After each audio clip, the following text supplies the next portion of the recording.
Hello and welcome to the last word on Spurs. We do hope you're keeping very, very safe and well. Thank you so much for joining us as we are back with Tottenham Hotspur in fine form as Ange Postecoglou's Spurs most certainly march on. I'm joined by, there are cast of regular returning guests here on Last Word on Spurs that are going to see you through Spurs continuing the unbeaten start to the season under Ange Postecoglou. Many will say outside of Tottenham, just about. But let me tell you, I think there's a real air of confidence of what Spurs are doing to us right now. We're joined by our crazy instructor conductor, Lee McQueen's back in the house.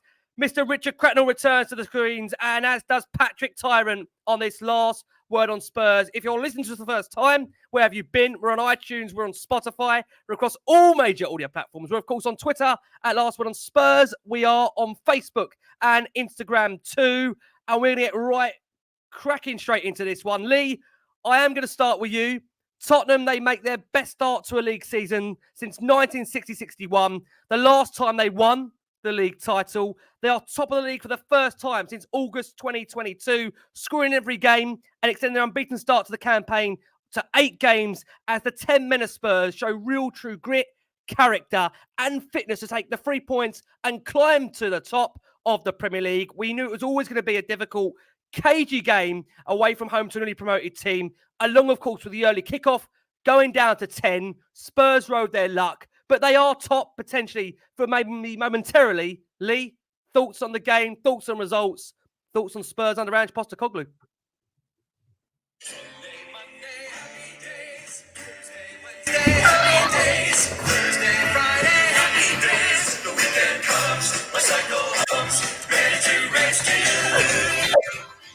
There we go. Talk to me.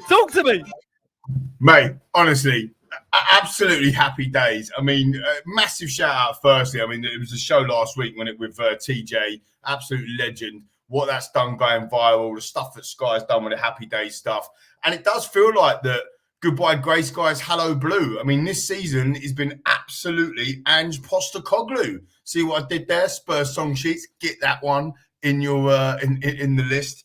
It's been absolutely phenomenal. I mean, it was a hard watch today, but actually deserved. I think we absolutely ruined them in the first. I mean, we could have been 4 up. I'm not even joking. Right? Everyone watched the game. We could have been 4-0 up. I just got to give a massive shout out to my man, my boy, Venom Vicario, man, because it's his birthday today. So happy birthday, Vicario, and I'm absolutely loving his top. So I'm going against it. I knew Patrick was on tonight. And he called me sexy in it last time, so I thought there's no way I can't not wear this unbelievable.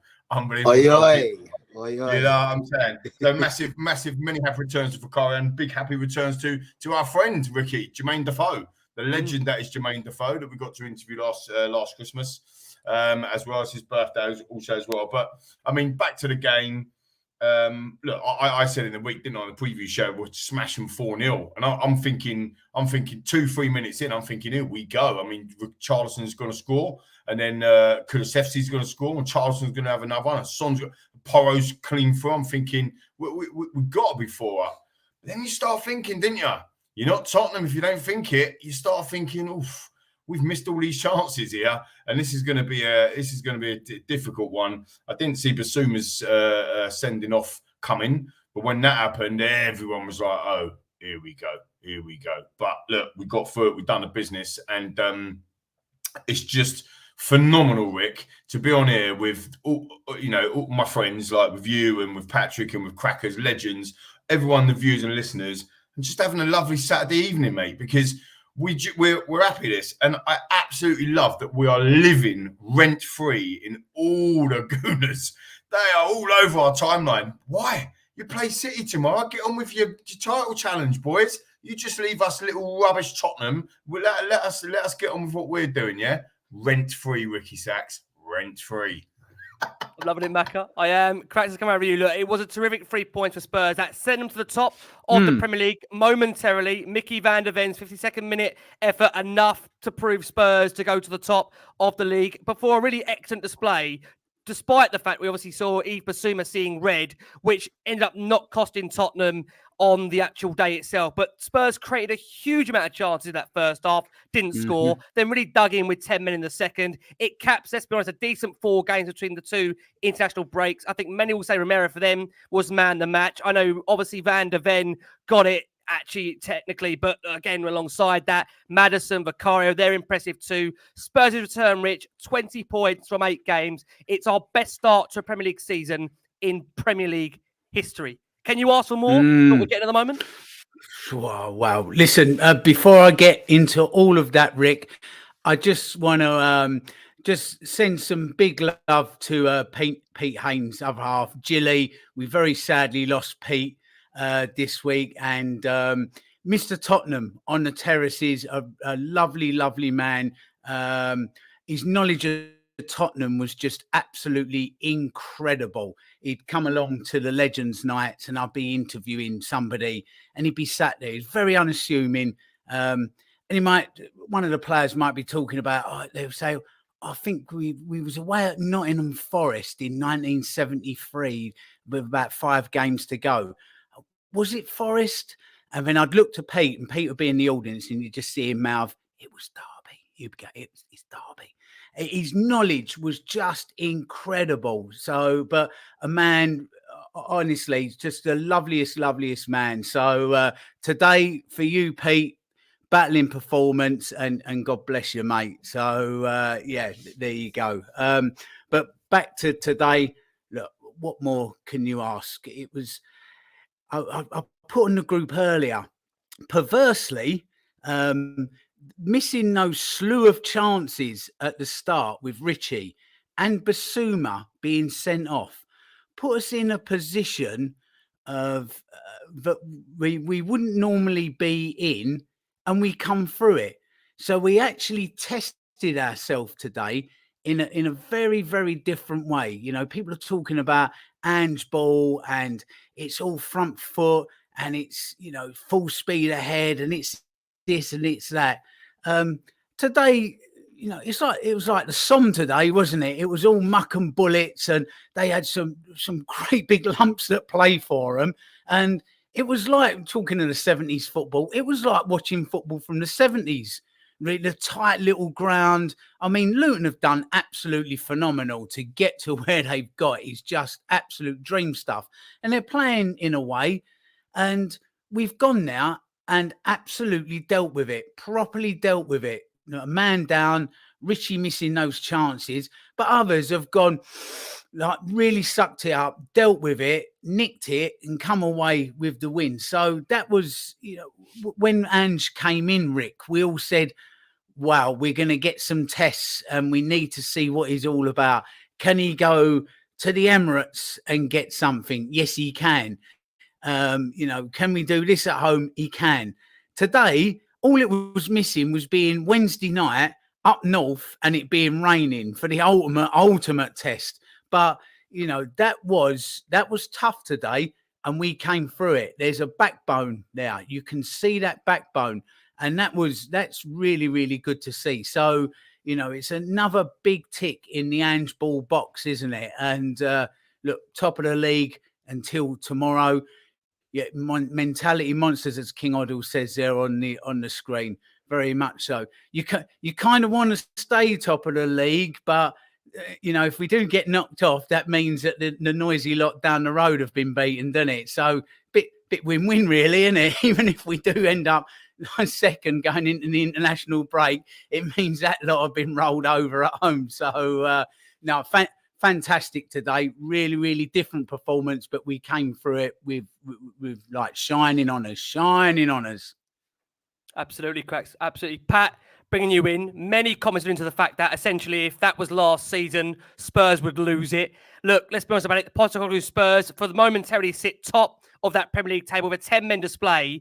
That outburst in periods made them look very comfortable. The centre-backs in particular were really, really super on the day. It is a huge victory.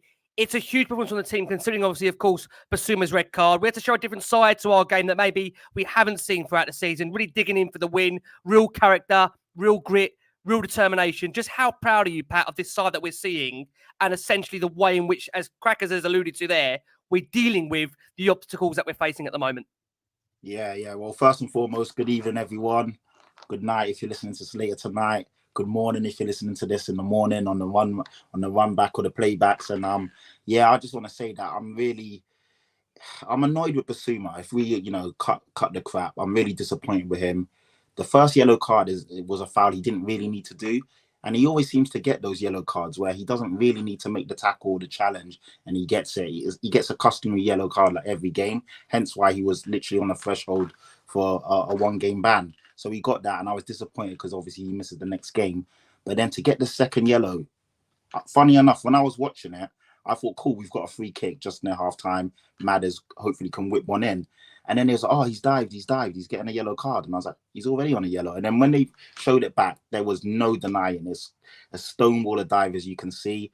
Really stupid. I don't know what he was thinking. And obviously he just put the whole team in jeopardy. So really selfish from him, because we were comfortable and cruising. Even though we hadn't scored, it was as easy a game as you can get in terms of total domination. We had like 81% possession, 3 shots on target to the no shots on target. We were comfortable, and I honestly felt we would have smashed them in the second half. I predicted, a lot of people were worried going into this game, the 12:30 kickoff, the chance to go top, playing first. Those are the games that we usually, for whatever reason, have a wobble. I thought we would smash them, and I honestly feel if we had the full complement, we would have comfortably beat them 3-0, 4-1. Something like that. But funny enough, obviously, when that happened, after the slew of missed chances, Richarlison, he had to, the first one, I don't know how he didn't score. That was a sitter. 𝐂𝐻𝐳𝐭𝐞𝐳𝐭, a brilliant pass across the face of the goal. All he had to do was slot that in. Obviously, he didn't.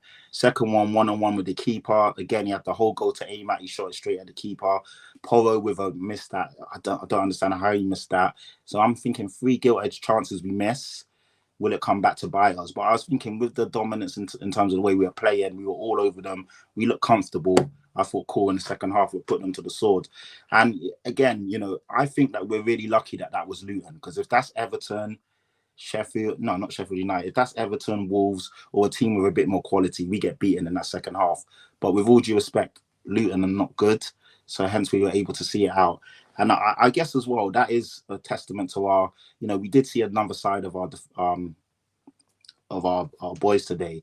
The defense was fantastic. The centre backs are looking more and more accomplished every time they play together. I've been fighting Romero's corner since he signed. I've always admired him and thought he's a brilliant player. A lot of rivals didn't see it. They're now starting to see that.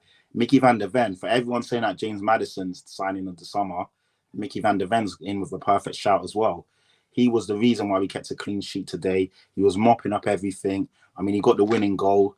He was everywhere. He was brilliant. He even took some shots as well from outside the box. He was making runs. And you're seeing as he's getting more confident, he's starting to push the ball forward, break lines, and, progressively moving forward. I just thought all over the pitch, we were fantastic considering what we were up against. Obviously, in the second half, Luton grew into the game. It was funny because even, we were a man down and they were all over us, but we stood tall.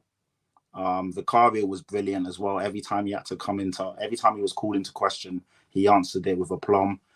And I just think as well, Big Ange, tactically, he was brilliant because there was a moment where probably from like the 55th, from about 50 minutes to about 60 odd minutes, they were definitely putting us under siege. We were under a lot of pressure. So he tightened things up, brought on Højbjerg, brought on Emerson, and then we just looked a bit more polished in the middle and we kind of took control of the game again. So yeah, it was a gritty performance. It's a side that, you have to go through these tests to understand and know what kind of team we are. Today, we went through another test, probably a test that we wouldn't have thought we would have saw so early in the season, especially against a team like Luton, but so be it. The Premier League, every game, there's no gimmies in the Premier League. Anyone can beat anyone. Today, obviously, we're under the cosh, but we stood tall. I'm proud of what I saw. Obviously, Bissouma is an idiot for what he did. I'm sure the boys will get onto him, but thankfully, we came through it. So, great test. I don't want to see something like that happen again, but sometimes you have to learn and go through these moments to build that kind of that togetherness. Just on that, Pat, I think you made some brilliant points. It was disappointing with Bissouma, but, I saw a lot of people on X talking about, you know, the curse and this and this and this, and we've got through it all. Some really good content. But actually, the way I was looking at it was, you know, every time we see something new and we get over that hurdle, it means that we've learned that and we now know that we can do it. And there's a lot of teams when they're first put together, you know, they're young, they're first put together, they've only been together for like a few months and only played, you know, 8 games. They would stumble at that hurdle and then we'd be going, okay, well now at least we know for next time. But what's happening with us is we're getting that hurdle and then we're getting over it in the game, still taking the 3 points and then going, oh, wow, we got over that hurdle. So you think about now, this young team's only played 9 games, sorry, because of the 𝐂𝐲𝐽𝐵 Cup, and look at what we've done. You know, we've played against 10 men and obviously 9 men, which is always difficult to do against our bogey team as well. And we've got over the line. We got over the line against a real low block in Sheffield United at home as well, and scored last minute winners. We go until the end, as Ange always says. Today, stupid for Bissouma, 100% agree with you, but we got over the line. That's another challenge. I mean, to go away to that ground today against 10 men for 45 minutes, that's tough. And like you've just said, like a year's gone by or whatever, other teams will go there and get beaten on that. But I'm with you 100%. I thought we was going to absolutely ruin them today, and we would have. Given if we'd had men on there, we would have. We absolutely would have. But I think these little challenges, I don't know. Like I'm not going to say I don't want to get carried away, because I'm totally carried away, and I do not care about being carried away. I don't care, because I've had it up to here, people, like viewers and stuff. I've had it up to here 5 years of absolute rubbish. I'm sick of it, right? So I am getting carried away. I don't care. I'm not saying that we're going to win the league or anything like that, but I'm dreaming about it, and that's what football's all about. It's an emotional game, and I'm absolutely loving it. But I don't know. Something is building, the resilience. I mean, Madders, utter joke of a footballer, like absolute ridiculous footballer. And how quick he settled in and just taken that number 10 shirt as if it's been, I don't know how to describe it, as if it's been, you know, not even been used by Harry Kane. Just incredible, right? Unbelievable. It's just unbelievable to take that, like you say, to take the shirt number just to get it. I mean, I'm never lost for words, as all of you know, but I can't talk about it. I mean, he's ridiculous. He's absolutely sublime footballer. And you know, Micky van der Ven today, absolutely brilliant. You know, all of the lads together.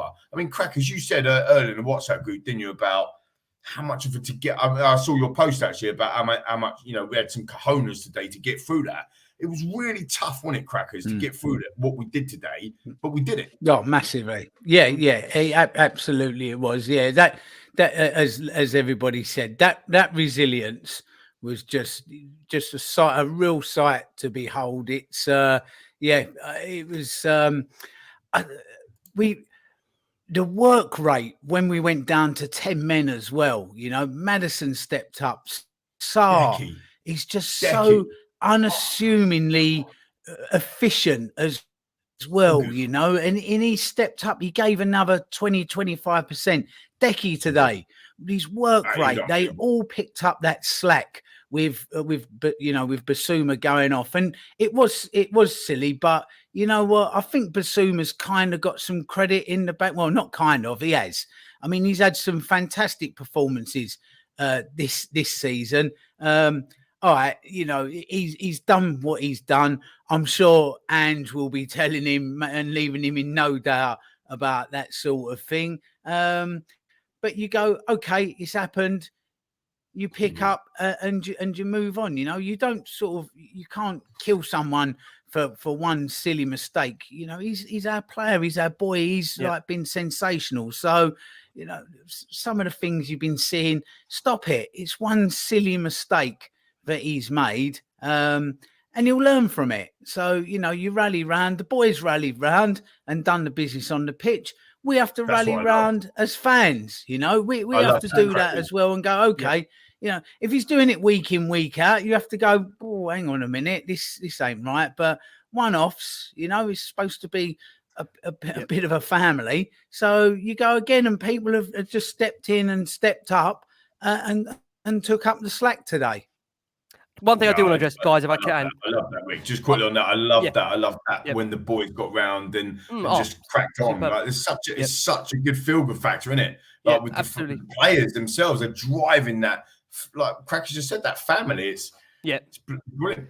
Now, I know normally we're level balanced where, I want to say that we normally keep our feet on the ground despite the fact that we've made the start we've made. Rio Ferdinand said you couldn't imagine that Tottenham could lose Harry Kane and become a better team. We could stand here and talk about Harry Kane all day. It was very sad when he left the club, but everyone else is taking responsibility and showing desire. So on the back of that, look, a whole host of comments, questions coming in. Bill Nick and I Love the Club says, those two words that Lee has been referencing throughout the last couple of weeks, those words, could we? Let's address that elephant in the room very quickly. Look, we are 8 games in. We're unbeaten. We've made our best ever start to a Premier League season. Pat, let me come around to you. Let's quickly address this because, again, many will feel if we don't address it, then what are we here for? Pat, where are we right now in your mind? It's early days. I mean, you'd say Spurs have taken on some of the acid tests so far and have so far come through them quite succinctly, to be fair. So where are we, Pat, in your mind in terms of Spurs being involved towards the top of the league? All right, I'm going to try and quickly wrap this up.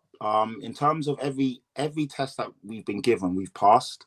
In terms of going down to 10, playing tough teams away, playing good teams at home, low blocks, being on the front foot, creating chances, scoring goals, playing with different styles and blah, blah, blah.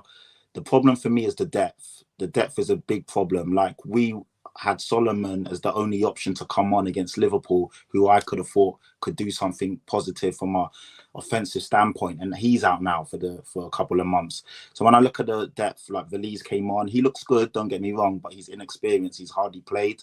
Then you look at it, Lo Celso is a good player, but he's always injured. I know he was on the bench today, but he's not really played. So for me, I think our starting 11 is fantastic and we can give anyone a game, but it's the depth that worries me. So if everyone's fit, Brennan Johnson comes back and we don't get injuries, by all means, dream big, boys. Like, honestly, don't let anyone else tell you not to get carried away. But for me, I think the depth is the only thing that could, do us dirty in the long run. Because if, like, dare I say, if our goalkeeper goes out or one of our 2 centre-backs goes out, Son or Maddison, we haven't got cover for those guys. So it just depends. I mean, if the football gods are watching, we deserve it. It's been so long. If they bless us and allow us to continue as we're doing, I don't see why not. For me, though, also, we've got to be realistic. Top 4 is the aim. If we can obviously cement that early and go, then cool. But yeah, I think we're doing fantastic for where we are and where we thought we would be. I would have never thought after 8 games we would be unbeaten, winning 6, drawing 2. It's insane. It's insane. So your question was, could we? I don't know.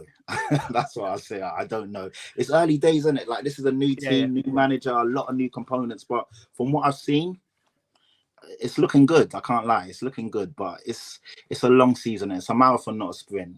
So I don't know. Cracks, to not Of put your course we can, Patrick. I was going to say, Cracks. We absolutely can. To not put your rage up even more, you've seen many, many Spurs teams in your era, your reign of supporting this football club. Look, they've registered 20 points for the opening 8 games. It's their best start to a campaign since 60-61, the league winning season. How far, Rich, in your mind now, do you feel this Spurs team can go on the basis of the 8 games you've seen them Premier League-wise? When you also take into account, as Pat says there, I would say also the lack of squad depth at the moment, and we are losing injuries, or players to injury, with even non-contact we've seen in recent weeks. Well, there's a lot of whys, whats, wherefores, X, Ys, and Zs in with this, because even with the squad depth, I kind of trust some of these players to come in and fill in adequately and do well. I mean, 𝐂𝐨𝐿𝐶 came on today and done really well. Now, here's a man that we were saying, no, done, get rid, finished. He's come in today and done a great job. Micky van der Ven, that goal he took today, if to mention his name again, I won't do, the man in Germany pops that in, you go, oh, there's a striker's goal, the way he's changed his body shape and flicked that in. So you've got all these current players that just want to run through walls, not just for Ange Postecoglou, not just for Spurs, for themselves and each other. So that type of spirit can take you places. It really can. Look, it's going to be really tough, really, really tough. But you have to believe you can. You absolutely have to believe you can. If Leicester can, we can. It's as simple as that. Because if you don't think you can do it, guess what? You won't do it. You have to believe you can do it. You can go places. And yeah, we may come up short, but until that moment, we can't. We absolutely can. And tell me, from them 8 games, there's anybody that we can't beat. We can beat anybody if we're at it, and a little bit of the luck of the gods as well. You have to, I mean, today we got a bit lucky, but who doesn't in a campaign of that many games? You ride your luck, you get your little bits of luck, you get a bit here, a bit there. We've got no midweek games apart from FA Cup, which we're winning as well, by the way, because we're doing the double this year. So, but there's no Europe. Look, we can. January comes. If we can add a couple in as well, then key.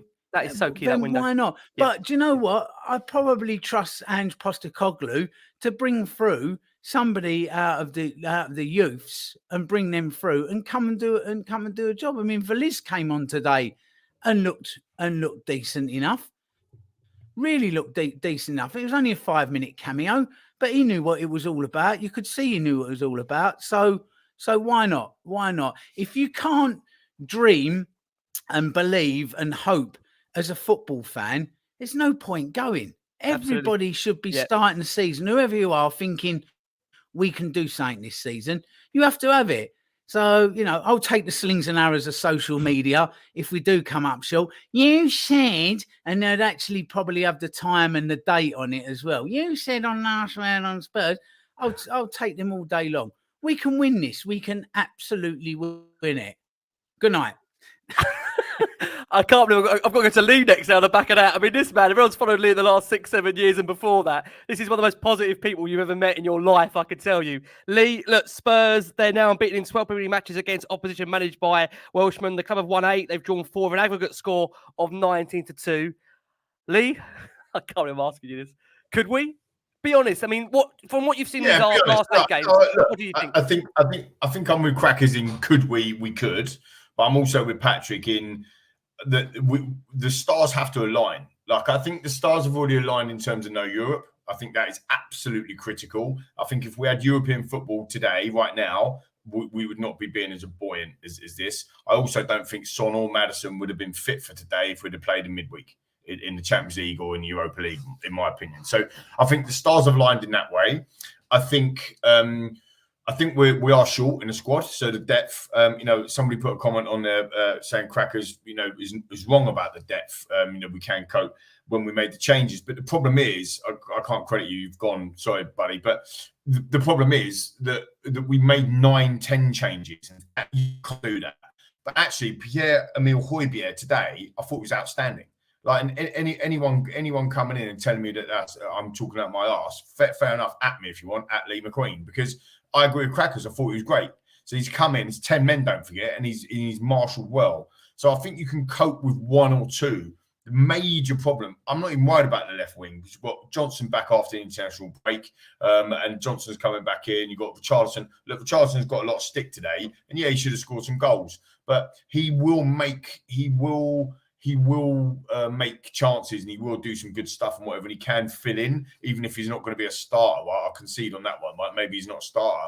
But actually, when Johnson comes back, you've got Johnson, Son, and 𝐿𝐻𝐿𝐻𝐿 at the top of the pitch. You've got Bryan Hill coming back as well. Like, he was on the bench today. And actually, if it was 11v11, as Pat said earlier, we'd have probably seen Hill, we'd have probably seen Gio as well. Do you know what I mean? In that scenario. But what worries me in terms of the depth is the defence, because we are an injury and a suspension away from Dyer and Davis at the back, and that is scary. And also the other thing that majorly worries me is Man City, like, because they're an absolute juggernaut, right? And they're stumbling all over the place at the moment. They won their first 6 games. I mean, you couldn't make this stuff up. Or we'll see how they go against Arsenal tomorrow. But everybody watching this and listening to this knows that Man City have the power to do 15 games on the trot winning it, or 20 games unbeaten on the trot, like, just crack it on. Like, it doesn't even matter to them. So, what's crazy is I did, what I'm like, Rick, I love the blue book. I love some statistics and all that sort of stuff, right? And I crunched some numbers earlier in the week. I stuck on the group. At the moment, I haven't done the new ones today, but at the moment, I think we're like 2.42 or 2.46 points per game.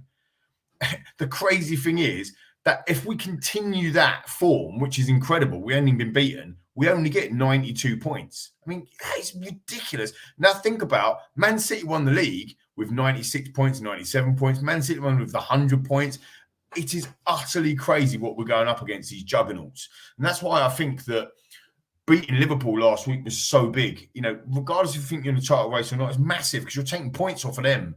People have got to take points. If Arsenal beat Man City tomorrow, we hate it. Of course we will. But actually, maybe they're doing the rest of us a bit of a favour because we've already taken points off of Arsenal. Does that make sense? It's a bit weird to think about it that way. But if you're just thinking about the table, and actually if you think, we can have a go at this league, we're gonna have to go and do 92, 93, 94 points, and we're going to have to improve on our win rates, which is to what it is today, which is utterly crazy.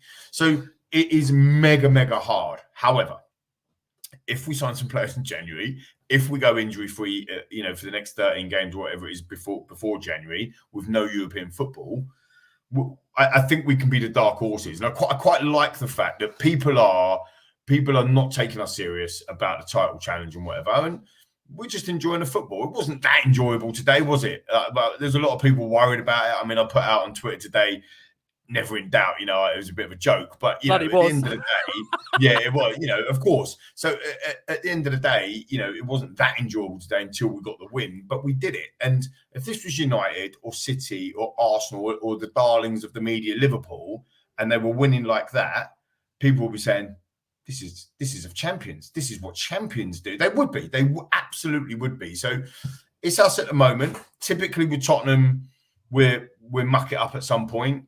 But I will go back to this, and as what Pat said a minute ago, top four, whatever. If you look at the top four, 72 points to get in the top four. We only need 52 points left.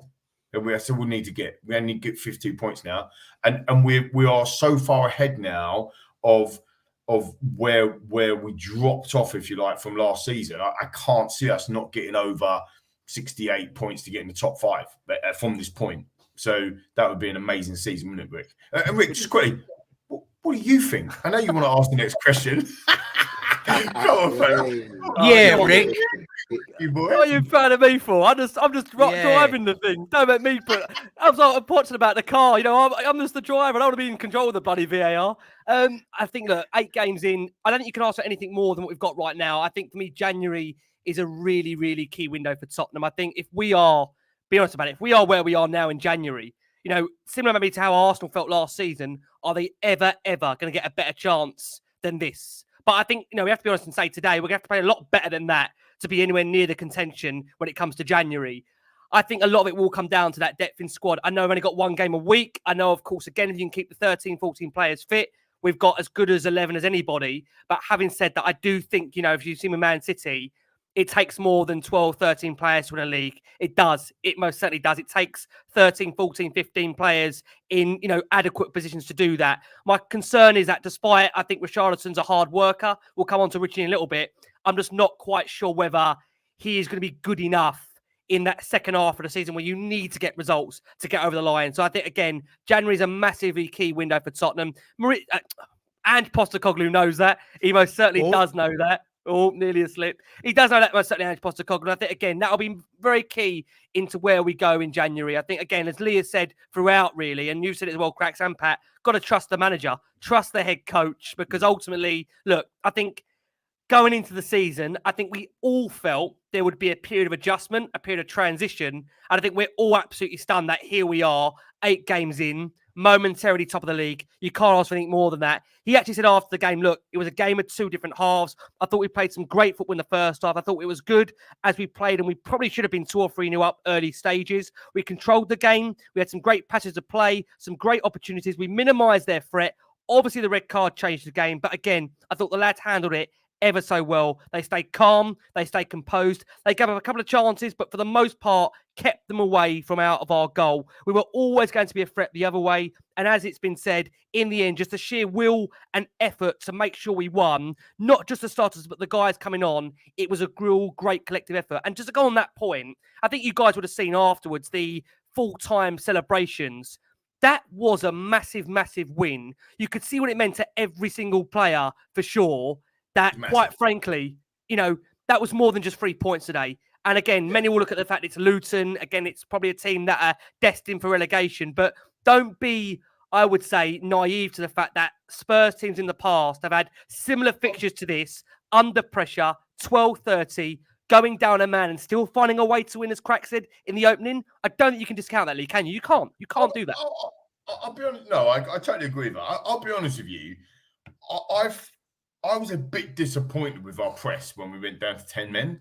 I still think, you know, this is the greatest respect to Luton, but I still think that we could have pressed them harder than what we actually did, because their passing statistics, their passing accuracy, Luton, they had 11 men, by the way, 67%. I mean, that's absolutely shocking. Like, let's have it right. They had 33% possession against 10-man Tottenham. We had 67% of the ball. I mean, it's not great, is it? To be fair, and I just think we could have been a bit more. I don't know. Like, I thought we could have been given a bit more chances, or taken a bit more, be a bit more brave, be a bit more Ange Postecoglou. If I'm honest, they had 2 shots on target. Brilliant save from 𝐂𝐿𝐴 that Crack's mentioned at the top of the show, or was it in the green room? I don't know, but it was absolutely brilliant. Oh, sorry, buddy, didn't know you had these. But look, two shots on target from Luton, and like, look, I know we only had 4, but we're down to 10 men. Yet they're at home. They're the side that should be pushing their advantage. Their expected XG was, I mean, I don't understand XG, but it was lower than a goal.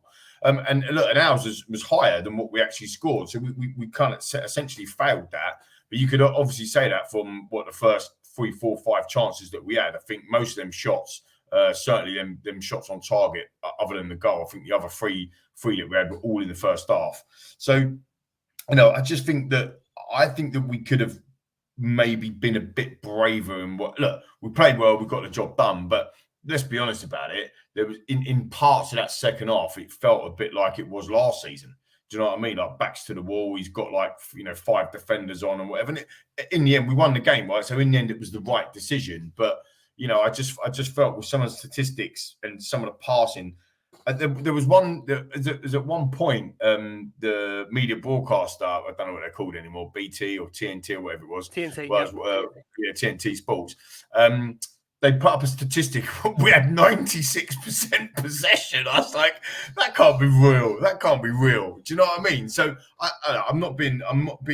If I want to be a bit more pragmatic about where we are in the season, you could argue that we've played Luton, we've played Bournemouth, we've played, you know, Brentford have got beaten again today. We've played them. You know, Man United are not great. You know, you could look at it that side. You could also say, other than today, we've only kept 2 clean sheets, and the other 2 clean sheets that we kept were against relegation fodder. You could say that, couldn't you? Do you know what I mean? So there is some balance to be had. But we've played 5 out of 8 away games, though, Lee. So add that for context. So exactly, buddy. Exactly.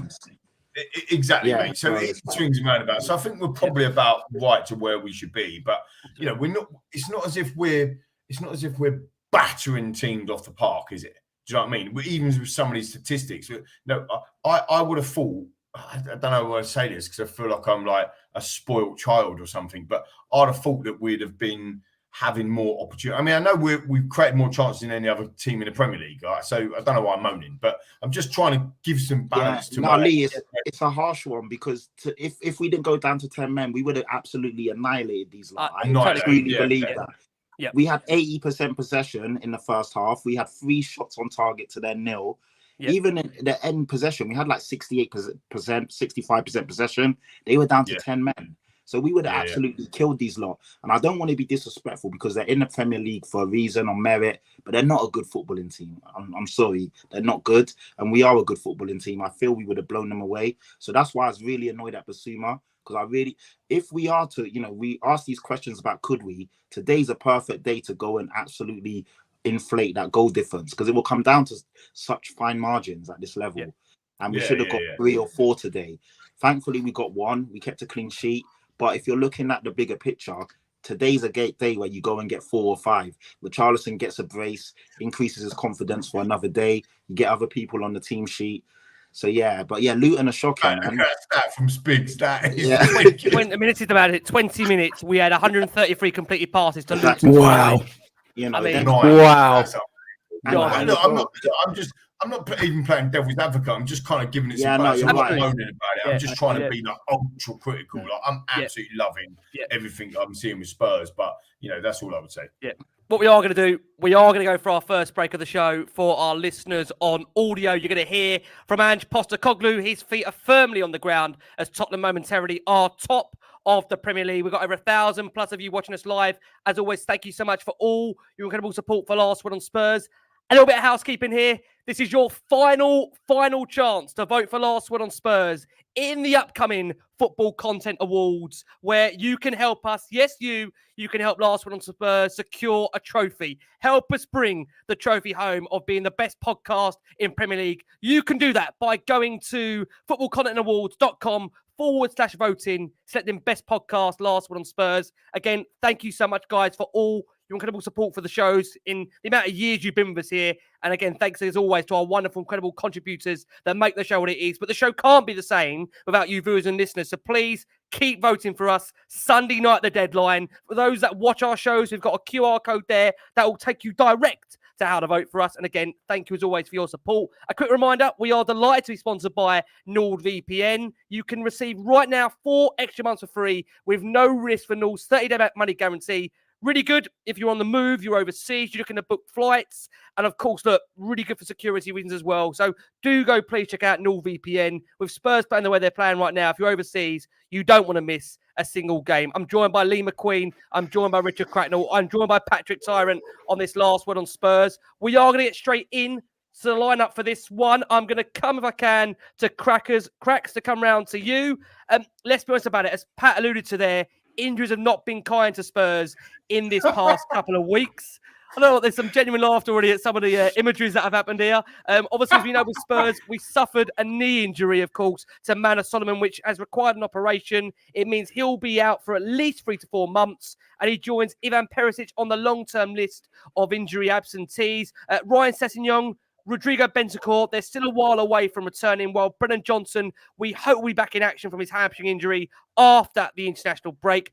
Fortunately for 𝐂𝐻𝐿, he has got Bryan Gil and Lo Celso back available, and they were back in the squad for this game. Eric Dyer also back from illness, which meant 18-year-old Ashley Phillip and, of course, Jamie Johnley found themselves on the bench this week, although the latter travelled as the 21st man in case of injuries and illness. And as for the starting 11, we were unchanged from that late win against Liverpool. So it meant that Team Red, Vaccaro, Porro, Romero, Van der Ven, Udogie, Sarr, Bissouma, Maddison, Kulusevski, Son, Richarlison, with a bench of Forster, Emerson, Davis, Dyer, Skip, 𝐂𝐈𝐿𝐿, Lo Celso, Hill, Valiz, always broken down by the wonderful 𝐂𝐈𝐍𝐀𝐋𝐈𝐒. Cracks, team-wise, happy to be unchanged?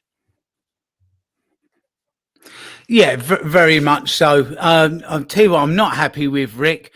Micky van der Ven. Where's my Victorian ghost image of him gone? You've updated it now. Bring back the Victorian ghost version of Van der Ven. So look, that's the lineup. That's probably as strong as you could go. I did see a couple of people today saying, I'm surprised not to see Bryan Gil come on as a sub. Could you imagine Bryan Gil? He's like about 6 stone ringing wet still, isn't he? Up against some of them defenders today at Luton. So I don't think it was a day for Bryan Gil, that's for sure. But no, it's a good solid lineup. I like that lineup. As Patrick's alluded to, with a couple of those injuries, you do start to worry a little bit. But if you can keep them fit, then that's your starting, really.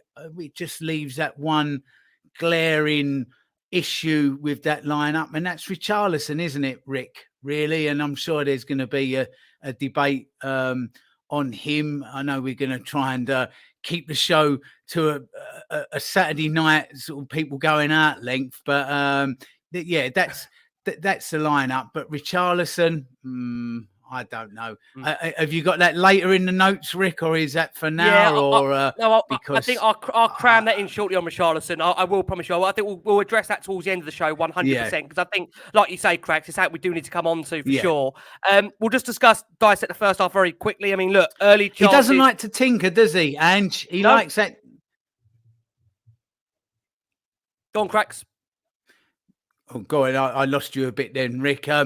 Yeah, he doesn't like to change too much. He's certainly not a tinker man, is he? You know, people getting you're out if you're no good. He will. You know, he took Richarlison at half time, so you're in if you're good enough. If you're not, you're out. And if the team's done well from last week, then you're the team for the next week, aren't you? So yeah, that's pretty much what we expected and what we got, wasn't it? Absolutely. No, I do agree with you on that. I think, again, you're seeing with Ange that he would like to have a settled 11. That's most certainly for sure. Look, addressing that first half if we can. Early chances for Richie. He managed to flick Kulusevski's cross over the crossbar at the far post. Maddison planning through again, but 𝐂𝐰𝐽𝐺𝐾 saved. It was 7 minutes into the game, and Spurs really arguably should have been 3 up. And there was that feeling concerningly that it was going to come back to bite us. Porro also going close. Son firing over the bar. 𝐂𝐰𝐽𝐺𝐾, Spurs producing 1.31 XG in the opening 10 minutes, 86% possession, 108 passes, and 3 big chances created. Was you concerned, Lee, honestly, in that opening 10, 15 minutes, what is going to be a typical Spurs day where 12:30, pressure on Tottenham to win? Was there a concern for you that we might not be able to have the bottle to see it through, Lee? No, because as you'll know, because you read the WhatsApps, I actually wrote in the WhatsApps, it's really annoying, but I still think we're going to win the game. Even when Bissouma went off, I actually wrote, I still think we're going to win the game, which was good. But it was very frustrating because, you know, Richarlison needs to score that first opportunity for sure. I think the second one, he scuffed it a little bit, so I'll probably give him that one. But the first one needs to go in the back of the net. The Pedro Porro one, I mean, I still can't even believe now that he missed it. I thought it should be a goal. You know, Decky, unbelievable save from the goalkeeper as well. So I thought we should be 4-0 up before Bissouma got sent off. I mean, there was a Son chance as well. All he's got to do is shift it 5 yards to Richarlison and he scores. But Son sticks it right over the bar with a normal shot. Maddison dipped his shoulder as well, didn't he? And you're thinking, here we go, like the one he scored against Burnley, like he scored against us in the Leicester shirt so many times. I'm thinking, here he goes, and he fluffed his lines on there. So we had so many chances in that first, and you do think, didn't you? Hang on a minute, if they get to 30 minutes, they get to our half time, and you know, is it going to be one of them? But like we've all said, and like loads of people said in the comments, and all the listeners as well that listen back, I think we'll believe now that we are going to get something out of the game. It is mad. I speak to all my Arsenal friends, and that's what they were thinking last year. They were going into every single game going, well, we're going to get something. Like they've forgotten how to lose. We will lose football matches. Absolutely, we will. But we've got this, as Cracker said earlier, we've got this like resilience about us now, haven't we? Where we're going to get something. So the thing is, this level, this Premier League, right, is, you know, there's one thing about Conte. There's quite a lot of things I actually liked about Conte, to be fair. I think he still gets a bit of a bad rap. Like, for example, I think a lot of the players that played under him and then fitness regimes were still seeing some of that benefit, like this year, because, you know, that fitness. Most of the time, when a new manager comes in, the first thing they say is, oh, the squads are not fit enough. I don't think Ange said that about our squad as an example. And one of the other things he did say, Conte, before was, you know, about the fact that the Premier League is the hardest league to win, or the hardest league. Everyone can beat everybody, and he was right about that. And that's why I think it's such an impressive win today, off the back of beating Liverpool last week, and off the back of, you know, all the curses and everything that we've talked about. I think it's, you know, to keep going, to get that goal, and for it to be a centre back to score, like Cracker said, like our previous number 10 would have scored. It's just fantastic. So I had faith that we would do it, but it is frustrating. You have to take your chances at this level, don't you, lads and viewers and listeners? You have to, and that's, you know, if Richarlison puts that in, what is it, 2 minutes and 40 seconds or something ridiculous? If he puts that in the first 3 minutes, I mean, it's literally floodgates. And like me and Pat said, my 4-0 prediction or whatever is going to come true in it. Yeah, absolutely. Just to finish off that first half, Micky van der Ven winding of it from distance. Soon after, Son has a chance that 𝐂𝐰�0𝐽𝐻𝐿 saves, and then follows up with another good save as well. And then obviously we saw in that first half, clumsy yellow card for Bissouma. It was his 5th of the season and his 8th match, and he obviously, of course, at that point would have been suspended for the Fulham game anyway. Luton had the ball in the net, but Romero was clearly pushed in the build-up, and it was a free kick for Spurs. VAR confirmed that. Luton's Carlton Morrison currently playing whilst holding tissues against a presumably bleeding nose, which is one of the weirdest points of that first half as we go into that half-time. And I think, look, let's be honest about it. I think there was an air of frustration that, quite frankly, as Lee shows us there, was ending a really, really strange half where there was that concern, all those chances racking up. Were Spurs going to find a way to go over the line? And for a watching audience there, you're going to see Cracknell's actually there reliving that moment there from Carlton Morris, which brings us nicely on to the sending off. Pat, I'll come round to you because I say you've been fairly open about your feelings on it. A second yellow card, then a red for Bissouma for simulation. He fell down at the end of a dribble towards the edge of the Luton box. And the referee really, I think, on review again, had little option but to brandish another card. I was waiting for the VAR review to see if there was potentially their contact. But let's be honest about it. I mean, it was a really, really silly booking for Bissouma, who has been absolutely exceptional for Tottenham this season. I think for many, probably the standout player. Is it just a bit of a moment of madness, Pat, in what's been a really good season so far? Yeah, it was insane. It was embarrassing as well because I thought he got clipped. I was like, cool, we got a free kick. Probably Maddison will take it. Maybe Sonny will take it. And then we go into, we go into half time. We haven't scored. I'm frustrated, but I'm happy with the performance. And we go again the second half and we killed his team. And then when they say, oh, he dived, he simulated, it's a yellow card. And I'm like, shit, he's already on a yellow. And I don't know if the ref realized he was on a yellow already but the ref was so quick to brandish that second yellow. And usually you get a bit of leeway. And in my head, I'm thinking, are we like now the architects of our own demise, even though it's not our fault? Because of what happened last week with the VAR debacle, now referees are like bringing down the hammer a lot quicker because I don't know, maybe, you guys can tell me in the comments, have other players been given yellow cards this season for simulation? I know when it first came out, they were really hot on it and they were giving yellows left, right and center, and then they cooled down. So he was quick to give Biss a second yellow. Don't get me wrong, it's so embarrassing, I can't defend it, but I just want to know, have they been like that across the board? If they have, fair enough. But yeah, Bissouma killed us. He absolutely killed us. But what I will say is that I love the fact that, like Cracker said, the resilience, all the boys put in that extra 10, 15, 20%. Everyone stood up. Because on another day, someone can drop their shoulders, drop their head. It's not my fault that he got sent off, or, woe is me, feeling sorry for themselves. They let, Kenilworth Road, you're literally on top of the players. It's a really compact, tough away game when the crowd are up for it, and they were really up for it. Every time they got a corner, they were roaring and cheering, and you could see them coming into the game. But our guys just stood strong. Romero was clearing everything that came into the box. Micky van der Ven was cleaning and mopping up. 𝐁𝐈𝐿 come on, and he sometimes frustrated me with the sideways and initially thinking to go backwards, but he was really good to come on against 10 men and steady the ship. For me, a lot of people said Sarr. I didn't think Sarr, that, for me, in my opinion, didn't have his greatest of games. I've seen him play better. There's a few moments where he was losing the ball and not that great, falling over himself, kind of like not as good as he's been. But for a 20-year-old, 21-year-old in a game like that, he stood strong.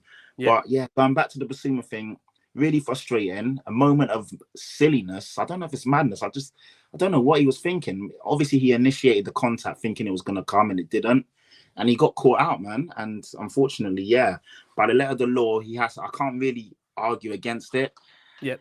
Yeah, and he just killed the momentum of and like I said, we're just lucky. Thankfully, it's Luton, because if that's a better team, like Luton are crap. Like they're going down probably with a really low point score. But if that's an Everton, even a Burnley, a Wolves, someone that's half decent, we probably will get smoked in that second half.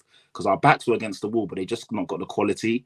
I think in like the 46th minute, one of their guys slid in. I don't know how he didn't score. I was like, shit, we're 1-0 down. That's a great opportunity they had. And somehow he missed the whole ball and the ball went out. It was weird. But yeah, the footballing gods were on our side today, honestly, because on another day, we but then saying that, we make our own luck. And to be fair, in every single game, yes, you can be lucky, but we're also riding the wave and doing what we need to do. So yeah, good game. But I some of the stuff I've seen online about Bissouma is a bit mental. Like, come on, he's been brilliant. He's had one moment of madness, but he's gonna do a lot more good than he will do worse for or bad for us. If that's saying, I don't know. Absolutely. I think what's important to also state is on the on the sending off of Bissouma, from my understanding, that because it was a yellow card, you actually, I believe, can have a review on that. So that's quite an interesting take, that because it was a yellow and not a red, it wouldn't be interesting. You wouldn't be able to have the review. So maybe again, if there would have been contact there, that might have sparked up again another big VAR debate, potentially on the back of what's been a really VAR crazy week.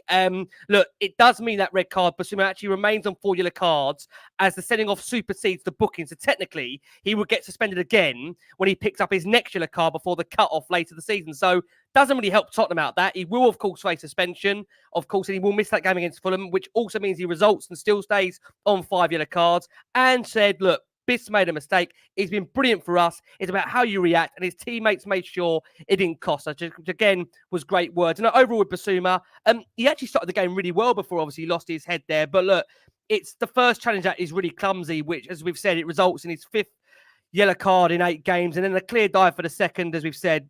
Again, in hindsight, I'm sure he's regretting that. But listen, he's a great player. He'll come back stronger for sure. It meant 𝐂𝐤𝐵 came on for that second half for Spurs in place of Richarlison. And Tottenham got away one, as Pat alluded to there, as 𝐂𝐤𝐵𝐿 couldn't convert. 𝐸𝐵NI's cross to the back post. But then Spurs do eventually score. Coming over to you, Cracks. They managed to do it with the 10 men. Well, they couldn't do 11. Great run from Maddison in the box from a short corner. Van der Ven there to put it home. His first goal for the football club. Wild scenes behind the goal. Is Van der Ven, Rich, just becoming one of those players where ultimately a cult hero is born at the moment, Van der Ven, right? Well, look, leading up to the goal, more pleasing, or as equally as pleasing as it being turned in, because obviously that was the goal and that got us the win. But due to the shape of the ground and everything that you get at Kenilworth Road, Maddison was struggling to actually take corners. He was having to move ball boys and speakers and microphones. And then I think he moved about 3 old boys having a bovril in row Z at one stage to try and take one. And he wasn't able to make his normal run up to take his normal type of corner. So all of a sudden, he's gone short. We've gone short on a corner. So it just shows you that they're actually thinking about these things. You know, these are little things. Anywhere else, any other ground in the Premier League, he can take his normal corner, but he can't. You could see normal corners not allowed to. You just physically impossible. So he took a short one, and it worked. So that was just as pleasing as the goal, that you could see the players go, oh, hang on a minute. That's not working. Let's try something a little bit different. And then, ball through to Micky van der Ven. Wow. Unbelievable. How old is he now, Micky van der Ven? So 21? 21, Micky van der Ven? He's 22. He's 22 now. Sorry, 22. 22. I'm keeping him young. He's nuts. Like I always say, I have got loafers. I've got a pair of loafers in the wardrobe older than him. I've had a pair of loafers longer than he has been on earth. And just wow. Absolutely wow. How much did he cost? I really should do some research. Good question. About 40 million. About 45 when it with add-ons or whatever. Yeah. Unbelievable. Which, I mean, it's good. It's good money, but it's not wow money, is it? It's not ridiculous money. You're seeing some defenders are being quoted at 80, 90. So he's literally half price.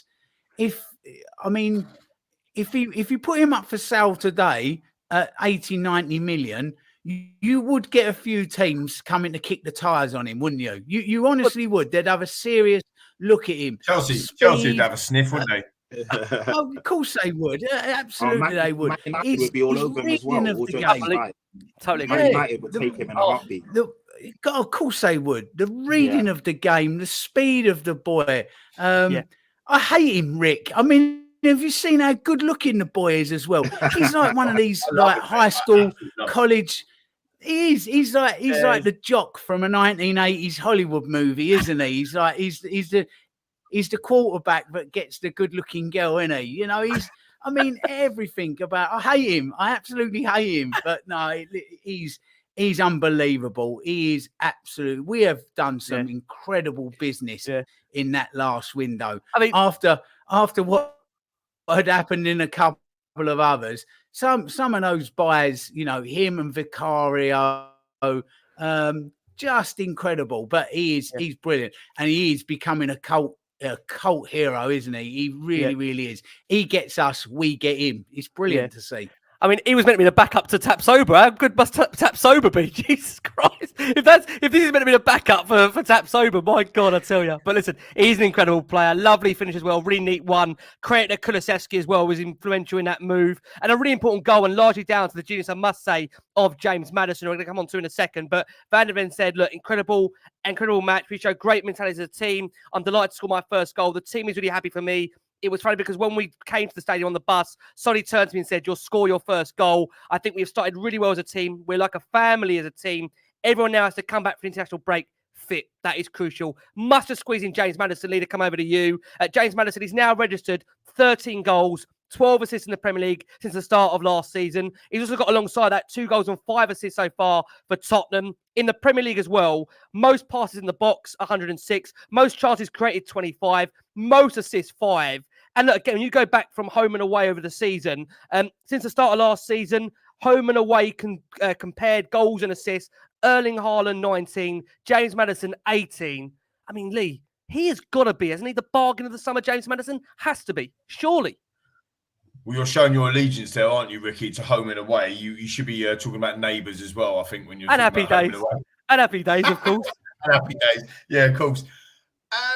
We touched on him earlier. I mean, he is an absolute ridiculous footballer. I tweeted that out earlier. I think he is absolutely ridiculous. I mean, what I didn't realise about James Maddison, like every time he turned up at White Hart Lane or, Tottenham Hotspur Stadium, whatever, in a Leicester shirt, you always knew that he was going to be the danger man. Every time we do a preview show, whatever, coming on to Leicester, he's going to be a danger man. Even when we smashed him 6-2, he was the one that scored and he was their danger man, right? Do you know what I mean? Like, you knew that. So you knew he had assists in him, and you knew he had goals in him, right? You knew that. If good free kick taker, corner taker, whatever.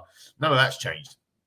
What I didn't realise until we started putting a Spurs shirt on is that he can actually dribble and actually beat the man, drop a shoulder, go round people. His ball retention's a joke. And when he does that in the box, he did that against, I think it might have been Bournemouth. I might be wrong. It might have been Burnley. I think he did it against Bournemouth for one of the goals, a 𝐂𝐰𝐚𝐫𝐝 goal. But he did it on the other side. He's done it again today, and he's just dropped. He's just gone. You can't get near him as a defender. You put a leg out, it's a penalty. So, and his feet are unbelievable, aren't they, Rick? And the boys. He's got quick feet. Unbelievable footwork. Unbelievable footwork. I mean, it's just. I think I said it before on the show. I certainly said it before with you guys. Lucas Moura's feet in the semi-final against Ajax for some of his goals. That second goal he scored in his hat-trick were unbelievable feet. But Maddison does that every week. Like, he's literally doing that every week. And I've just been so impressed with him. And the other thing that's really impressed me is how he's just... Look, Gareth Bale, right? He was born to play for Spurs. We all know it. We all sung it. But Maddison is born to play for Tottenham. He is absolutely born to play for his football club. He is a number 10 in every sense of the word, in the way he plays, his swagger, the banter with the other fans. He is literally... I love him. I absolutely love him. He's just Tottenham player. He's a Tottenham player, mate. And people talk about the value of him and, is the bargain of the season. Right? Of course, yeah, you want to put your money in there. It's not our money, so who cares? Is he an unbelievable signing for this football club? Yes. And Rick, do you know what he is? He's a lot picker. He's a lot picker, son. He's unbelievable. He's an amazing footballer. Yeah. Amazing. Just to give you a couple of minutes on him, look, he was trying to find a way through in the first half with that pass into the path of Richarlison early on. But, again, you'd argue and say that, Maddison, we've seen 8 games with him in a Tottenham shirt. He's only going to get better. He's playing in a system that really does, I think, thrive for him personally. He said that a lot. He compared it when he was away at England, and he just said, positional-wise, and just got me set up to play the best way that you can get the best out of him. And again, I love the comment today. He was asked after the game whether Son will or not be attending his international charity golf day. He said, look, Son said, I have to fly tonight. Matters was a bit sad. He wanted me to be his caddy. There's genuine great banter with Son and Maddison there. You can see that across the team. And many were concerned that maybe losing an influential character of Harry Kane in that changing room would play a step up. Not only has Maddison gone and replaced him, but we're talking about Maddison now every single week, every single game, every single show. Can you even quantify, Pat, the impact he's made at this football club just on the basis of 8 Premier League games? It's been remarkable, isn't it? Yeah, it's crazy. I mean, I forget that we just signed him. It feels like he's been there for years. Like, he fits Tottenham. He gets Tottenham. He gets us. We get him. Yeah, it's crazy. It feels like he's come through the academy. We've literally seen the kid grow up in front of us. And there's question marks on his temperament, his professionalism. There was people saying, oh, he doesn't track back, he doesn't work hard. The amount of times I've seen him win the ball back off the opposing defenders and working hard in that final third, like literally every question or every little taint of his game or his personality or the flaws, they've all been answered and some. And he's not the quickest, but he lulls you into a false sense of security, and then boom, he drops the shoulder, or he's got that burst of turn of pace or burst of speed, and then he always finds a pass as well. So he's such a good footballer, man, such a good footballer. And it's funny because you can see the rival fans, they love him and they hate him. Sometimes they want to boo him, but then they have to cheer for how good he is. Obviously, when he takes the corners, they give him flack and stick, but then they also appreciate, you just appreciate a good player when you see one. And I think all fans can see how good of a footballer he is. And the question is, obviously, he's been compared to, I don't want to say his name, but I'll say it. He's been compared to Odegaard. For me, he's a much better player. They are different, but of course, 2 number 10s for rival teams. And so far, he's looked much better. And the fact that he's new to this team and hasn't needed to settle in. I'm just so happy that we got him. We were screaming out for a number 10 for so long, and we finally got one. So, happy days, man. We just need to keep him fit because, dare I say it, he's actually playing with a slight niggle. So imagine a fully fit Maddison. And I know he's in the England team now, and obviously we want him to be there. But if Southgate's going to play him out of position and mess him around, I'd rather he just stay at the lodge and just train with us and just actually take the time out to fully recuperate. Because I don't want to see him playing off the wing for 10 minutes or 20 minutes for England. It makes no sense. He's not a winger. Play him in his right position or don't play him. But as it stands as a Spurs fan, such a good player. So happy to have him. Created the most chances in the league, the most assists right now. I know a few teams have got to play tomorrow. Long may it continue. If the guy can get 20 goals and assists this season, which I honestly think he can, then we're going to have a brilliant season. I totally agree. I just want to say, you just mentioned a phrase, didn't you? Do you know what you said? You said happy days. You know what that means?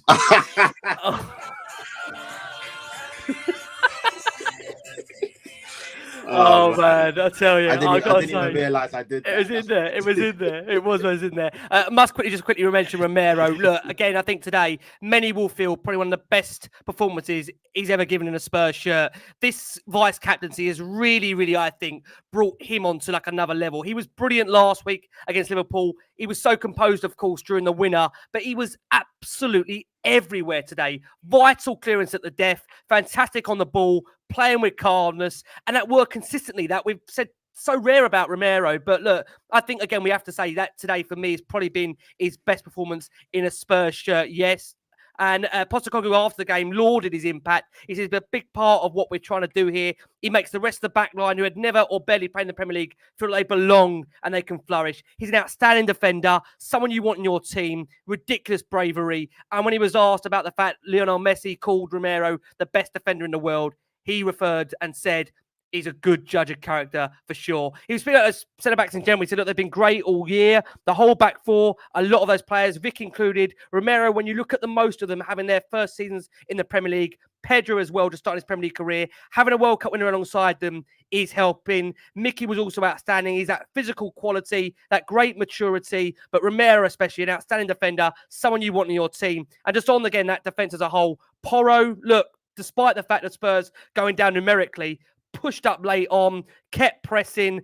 Destiny Udogie as well, really long busting efforts late on during the game to get down the left-hand side, was replaced by Davis as he tired. Pat Matassar, I think, in periods of games, he's a young player. He's only going to get better. He never stopped running for Tottenham. Luton, to be fair, they had their chances. Another good save in the day from 𝐂𝐤𝐴𝐵𝐿 𝐿𝐼𝐍𝐾𝐄𝐧𝐭 to deny Morris. And what an impressive goalkeeper he's turning out to be. Such a young guy. And again, to make a really late save as well to intercept the last gasp Luton break. Lee donning the shirt there of 𝐂𝐵𝐿𝐼𝐍𝐾𝐄𝐧𝐭. I know many are asking about Richarlison. Look, we'll bring him into play now. I'll let Cracks take the question here. He had 2 big chances. One he flicked over the far post. The second saved by the goalkeeper. At times, there's a combination looking really clumsy, really skillful on the ball. He was sacrificed at the break for 𝐂𝐵𝐻𝐵. I want to ask you, Cracks, how do you think he'll personally take that? And John Berry says, how long should we persevere with Richie as a starter? Well, I mean, he comes from a very emotional place, doesn't he? He plays very emotionally. So, and that's a bit of a problem because he doesn't seem to be able to get one or a run of getting goals for the want of trying to get goals. And the more he tries to get them, the more he's not getting them. And the more he's not getting, and da-da-da-da-da-da-da-da. So, I mean, look, he's had problems outside of football, something that we have to be aware of. He says they're now settled. So it's a tough one, Rick, isn't it? How long do you give him? Given that he was going through lots of troubles outside of football, I don't know. There's a fine balancing act to be had here because Tottenham ain't a registered charity at the end of the day, either, are they? I know he's got these problems going on or did have, but that's no good to us either. Football, as I've always said, is a cruel, cruel game. It really is. And if you're not at it, you're out. You're gone. You move on. So I was giving him the benefit of the doubt. I'm beginning to waver in that opinion now, and I do honestly think that 𝐂𝐻𝐵𝐿 𝐿𝐼𝐍𝐾𝐄𝐧𝐭 will be of the same mind, and if he's not doing it, he will take him out because yes, he does want to look after the lad and he wants to make sure he's okay, but that can't come off the back of just playing him if he's not putting the ball in the net, because as we saw today, if he bangs those couple of chances in early, it's a different game altogether. We're probably sat here talking about how we've absolutely shredded them to pieces today. They didn't go in, and then what happens with Bissouma, and we was under the gun. So, like I said, perversely, it kind of does us a favour because we can look at us under different circumstances, under a different microscope. But I don't know. I'm really beginning to be on the fence. I was all for giving him a chance, but yeah, it's a tough one, Rick. It is tough, but I do trust 𝐂𝐻𝐵𝐿 𝐿𝐼𝐍𝐾𝐄𝐧𝐭 to manage him and the situation and around him correctly. So, look, it's no good just getting that one. He has got one. He needs a run of goals. He needs to start putting the ball in the back of the net. If he doesn't, he has to drop out. He has to drop out the starting 11. So let's see. One final question to you all, guys, on Richie. Cracks, will he be here in 12 months? Yes or no, in your opinion? Me or 𝐂𝐻𝐵𝐿 or Richie you're talking about? You personally. Well, all three. What do you think? What do you think? Oh, I'm going nowhere. 𝐂𝐻𝐵𝐿 I can't see going anywhere. I don't know. I kind of get the feeling with Richarlison, start learning to speak Arabic, buddy, as the old meme says. Yeah, I can see him. I can see him going out the door. To be honest, I can't see it happening. I hope it does. I hope I'm proved wrong. as I normally am. So let's see. I can't see him being here. Really can't. Can I say, Terence on the screen there says Ricky needs to go. He's never been any good. I'm not sure if that's my wife taking over the show or that's a parody account. I'll let her decide that one. Lee, it probably is. All right, Naz. It probably is. Lee, let's come out of you, bud. She's in the lounge. Lee, let's go to you, mate. 12 months from now, Richarlison, Spurs player or not? Yes or no? Look, I might have to double down, triple down. Like, all my mates are watching this, and they absolutely battered me on Richarlison when we were playing Man United, and I was like, "No, I'm not having it. I'm not having it." And I doubled down on them then, and now I'm going to have to try and triple down on him. I think. Look, I think I agree with King Hoddle. Like, I'm trying to back him, and I want to back the guy, but it is becoming a little bit worrying if he sticks at the. The thing is with football, and look, I think we'll know this, right? Because we'll watch football a lot. It only takes one. If he scores that today, right, and we go and ruin them 6-0 or 4-5-0, we're not having this conversation. We're going, Richie's back. We backed him. He's brilliant. So it only takes a moment in time. Today was a moment in time, and it didn't go for him. Next time around, if he comes on and scores a winner against Man City, or if he starts and scores a winner against Man City, or goes and scores a big goal, he has got it in him. That was the only thing I would disagree with you, Rick, that you said earlier about him. In Everton's running for when he was playing for Everton and they had to stay up, he was absolutely magnificent, and he kept them up basically. So he has got it in him to play big occasions and big goals and to do that stuff.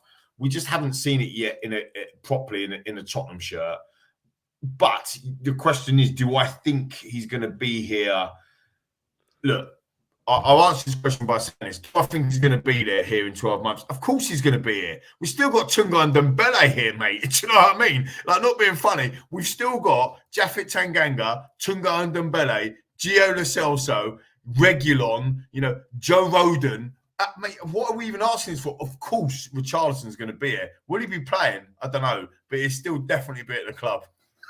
Pat, let's come out of you very quickly on this. Why do I ask 3 talkers to give me a yes or no? Never going to happen on the last one on Spurs. Pat, I'll keep it Richie, short. yes or no? 12 months? Yeah, he'll be here. Will he be starting? Probably not. Will he be in the matchday squad if things don't continue and you see the leads coming on and looking much sharper and better? If we're doing well in January, we will hopefully go out and buy. And then obviously in the summer, I'm sure we'll get a really good striker.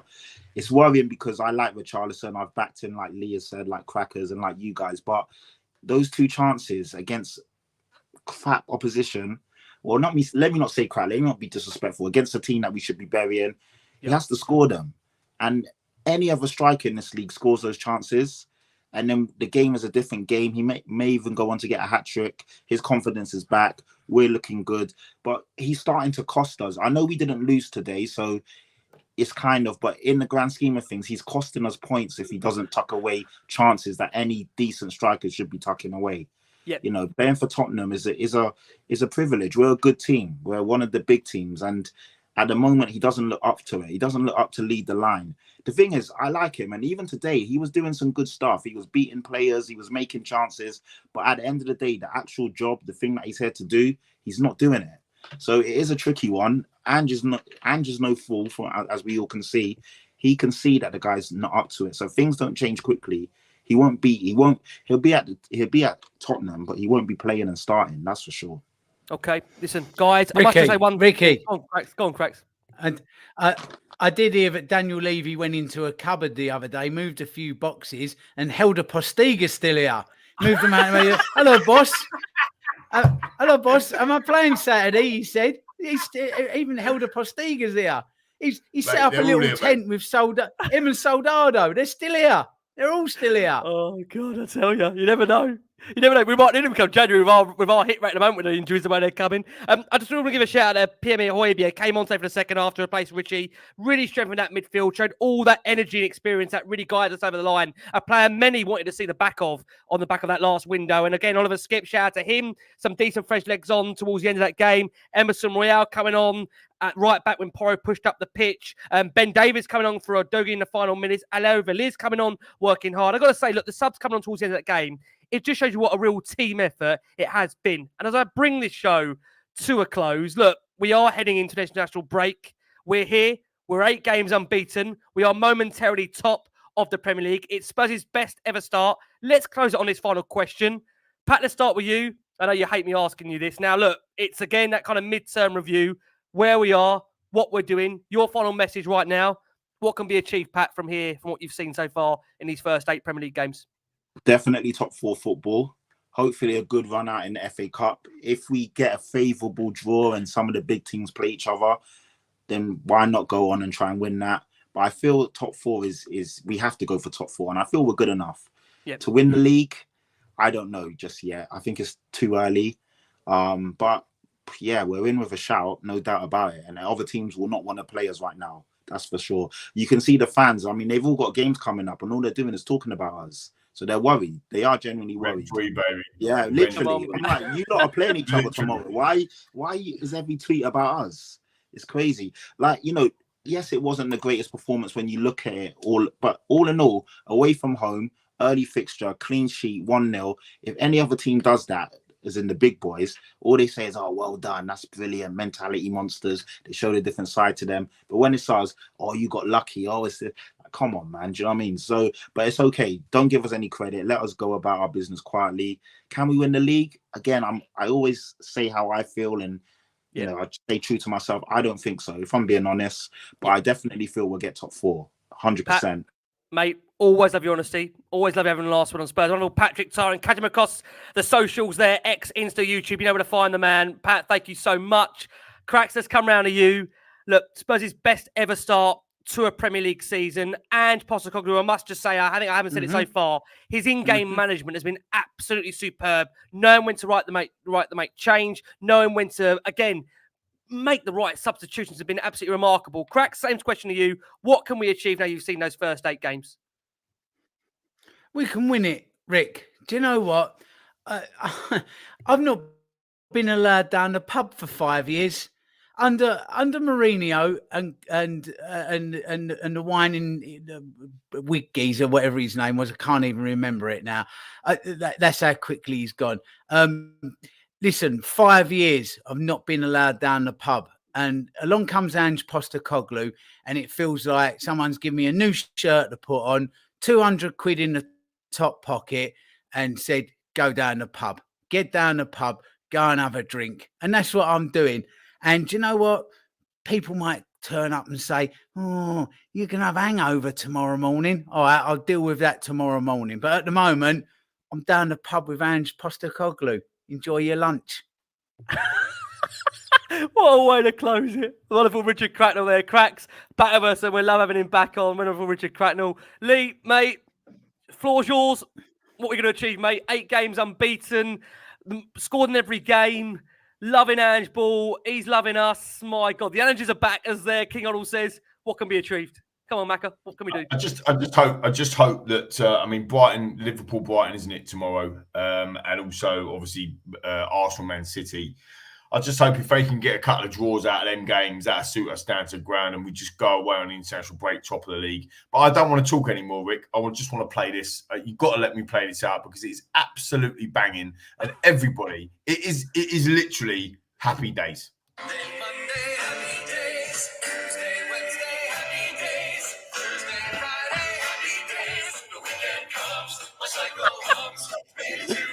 Well, as we've got in the background, can I just say, guys, thank you so much. We've been joined by the wonderful Patrick Tyrant, the superb Mr. Richard Cracknell, the wonderful Lee McQueen. Guys, we have been the last one on Spurs. It is your final time, your final opportunity to get those votes in. Last one on Spurs. We are FCA finalists. Make us the best podcast in the Premier League. For all of us here, vote for us, you flaming gallows. Keep safe, keep well, and as always, come on, you Spurs!